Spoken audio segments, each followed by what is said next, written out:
안녕하세요. 아침이 바뀌면 인생이 바뀐다라는 믿음을 주는 남자 아열남 장학식입니다. 오늘 여러분에게 추천 공유하는 내용의 책은 모함에 빠지다라는 카테고리, 운이 있는 사람은 세상을 탓하지 않는다라는 진솔한 내용이 저희 책으로 9번째 스토리를 이어가며 행복한 아침을 열겠습니다. 당시에는 요즘처럼 출퇴근을 FM대로 잘 지키는 사람들이 많지 않았다. 툭 하면 술 마시고 출근하지 않거나 일하다가도 술을 마시고 들어오는 사람들이 있었다.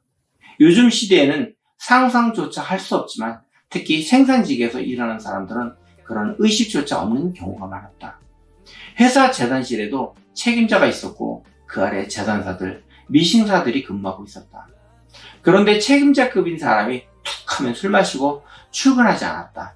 나는 몇 번을 봐주다가 회사와 다른 직원들에게 피해를 주는 사람은 해고하는 것이 답이라는 생각이 들었다. 나는 그 책임자 바로 아래 G급의 직원을 회사 근처 커피숍으로 조용히 불렀다. 회사가 놀이터도 아니고 나오고 싶을 때만 나오는 사람은 회사에 필요가 없어.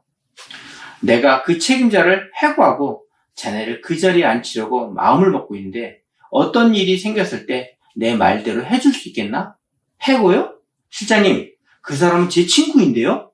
그 친구와 다르게 자네는 성실하게 일해주고 있어서 내가 자네를 그 자리에 앉힐 생각을 가지고 제안을 하는 것이니 생각해보고 말해줘. 내 말을 따라준다면 3개월 후에 재단실에 책임자로 직책을 줄 것이고 그 다음에 급여도 반영해 줄게. 근데 그게 아니면 둘 다 나가야 할 거야. 한참을 고민한 직원은 나의 제안에 승낙했다. 승낙을 받고 나는 이렇게 말했다.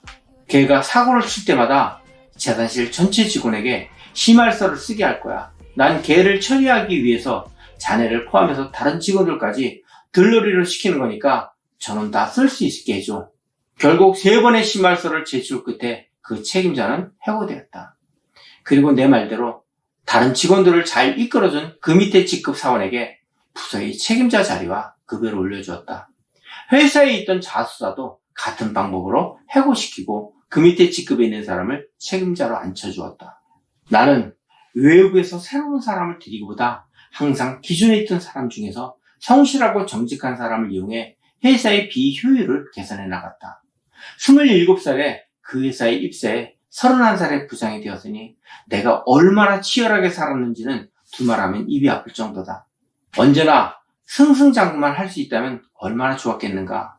위로 올라갈수록 사람들의 시기 질투는 상상을 초월할 정도로 커졌고 모함 아닌 모함까지 받은 일도 있다. 왜 회사에서 열심히 일하는 사람을 아니 꼽게 생각하는지 알 길이 없었다. 회사 생활은 단언컨대 일이 힘든 게 아니라 사람이 힘들다는 게 100% 맞는 말이다. 내가 기획조정부장으로 근무하고 있었던 어느 날 아침 일찍 회사에 출근을 하며 내 방으로 들어가는데 총무과 직원들이 내 책상을 빼고 있었다. 나는 어리둥절해서 왜 내 책상을 빼느냐고 물었더니 이사님이 지시가 내려왔다는 것이었다. 그럼 저는 이제 어디로 가나요? 글쎄요. 한참 서 있다 보니 영업부로 가서 하청 공장에서 물건 들어오는 것을 거래명세서와 세금계산서를 끊으라는 업무 지시가 내려왔다. 나는 어처구니 없는 표정으로 영업부로 갔다.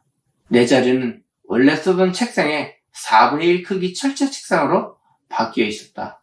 열쇠 구멍도 없고 다리도 한쪽이 부러진 찐따 책상이었다. 자네라면 하루아침에 갑자기 이런 대우를 받게 되었을 때 어떻게 할 건가? 지금까지 쭉 내 이야기를 들으며 고개를 끄덕이던 청년에게 물었다.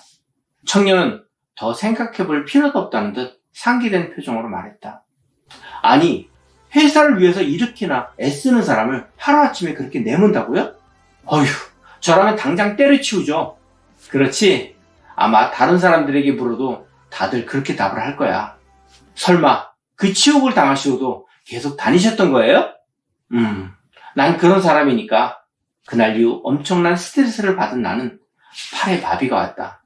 점심시간에 시간을 내어 병원을 갔더니 식사 시간이 겹쳐 진료를 할 수가 없다고 했다. 선생님, 제가 회사에서 이러저러한 일을 했던 사람입니다. 뭔가 저를 그만두게 하려는 사람들이 오해가 있는 것 같은데 제 팔까지 이러면 회사를 그만두어야 합니다. 돈 얼마든지 더 드릴 테니 일할 수 있게만 고쳐주세요. 부탁드립니다. 이 정도면 쉬어야 하는데? 그렇게 부탁을 하시니 저도 도리가 없네요. 알겠습니다. 나는 의사에게 눈물을 흘리며 하소연을 해서 겨우 허락을 받아 진료를 받을 수가 있었다. 나는 그렇게 병원을 다니며 이를 악물고 끝까지 참고 회사를 다녔다. 그날부터 그전 부서에서 내 밑에 있던 직원들이 운전을 할 수 없는 나를 대신해 내 차로 출퇴근을 도와주었다. 그렇게 딱 3개월을 지나고 나니 회사 내 나에 대한 모함과 오해는 모두 풀렸고 나를 위기로 몰아넣었던 사람은 회사에서 잘렸다.